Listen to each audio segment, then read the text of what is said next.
नमस्कार दोस्तों, आप सभी का स्वागत है कहानी अनुराग में। अभी तक आपने हमारा चैनल सब्सक्राइब नहीं किया हो तो चैनल को सब्सक्राइब कर कहानी अनुराग को प्यार दें। कहानियाँ हमारे समाज का हिस्सा होती हैं। कुछ कहानियाँ हमें सीख देती हैं तो कुछ कहानियाँ हमें रुला देती हैं। तो आइए बिना देरी किए हुए आज की कहानी की शुरुआत करते हैं। यह कहानी आज से 5 साल पहले की है, जब दिनेश और सुरेश नाम के दो दोस्त एक गांव में रहा करते थे।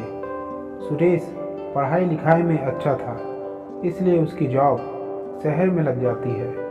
दिनेश गांव में ही रहकर खेती और गाय भैंसों का काम करता था। एक दिन की बात है, जब सुरेश की शादी की सालगिरह थी। उसने दिनेश को दावत दी घर आने के लिए। दिनेश भी बन ठन के उसके घर पहुंच गया। उसके घर में बहुत से मेहमान आए हुए थे। पार्टी बहुत ही शानदार थी। कोई डांस कर रहा था तो कोई खाने पीने में व्यस्त था। सुरेश ने दिनेश को एक कमरे में बुलाया जहां 4-5 लोग पहले से ही थे। सुरेश ने दिनेश से कहा, भाई आज तो पीना पड़ेगा, आज मेरी शादी की सालगिरह है। दिनेश ने बहुत मना किया, लेकिन सुरेश नहीं माना।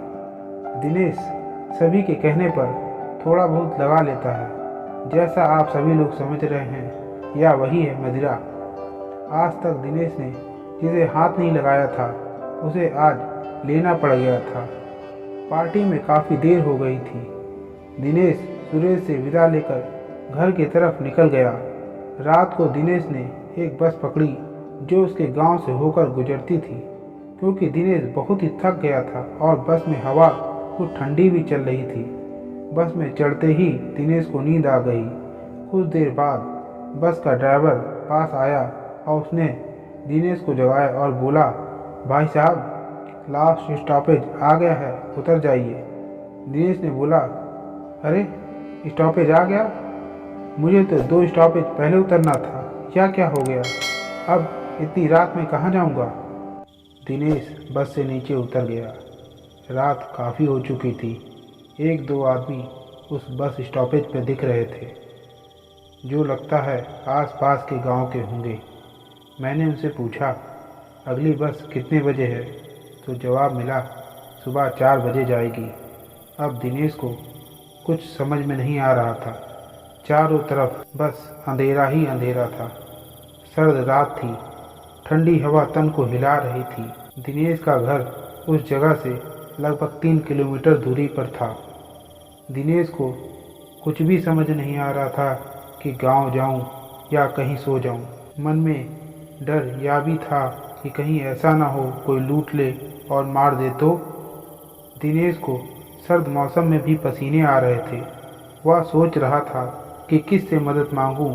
दिनेश को आज ऐसा लग रहा था कि वह दुनिया में आज बिल्कुल ही अकेला है।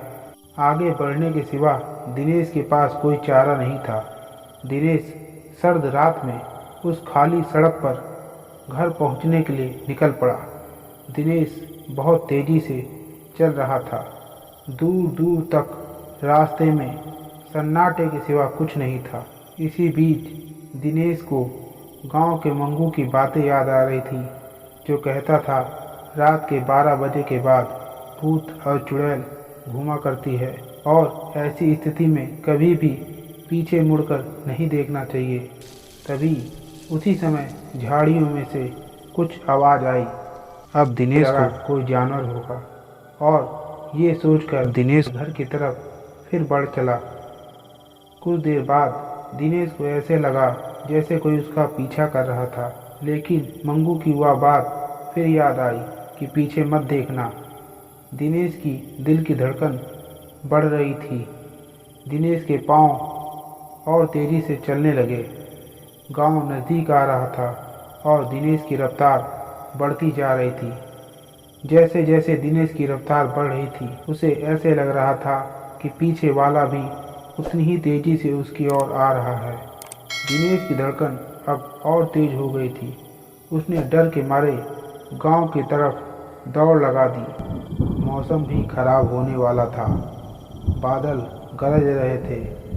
बारिश किसी भी वक्त हो सकती थी। जैसे ही दिनेश गांव की गली तक पहुंच गया, तो दिनेश की जान में जान आई। तब दिनेश ने पीछे मुड़ के देखा तो उसका कुत्ता कलुआ था, जो कि कुछ दिन पहले जंगल की ओर भाग गया था। दिनेश अब ठीक महसूस कर रहा था।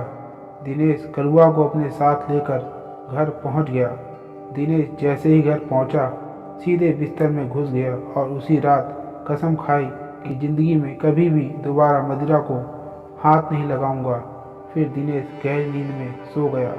दोस्तों, आशा करता हूँ कि ये कहानी आपको पसंद आई होगी। अगर ये कहानी आपको अच्छी लगी हो तो चैनल को सब्सक्राइब जरूर कर दें।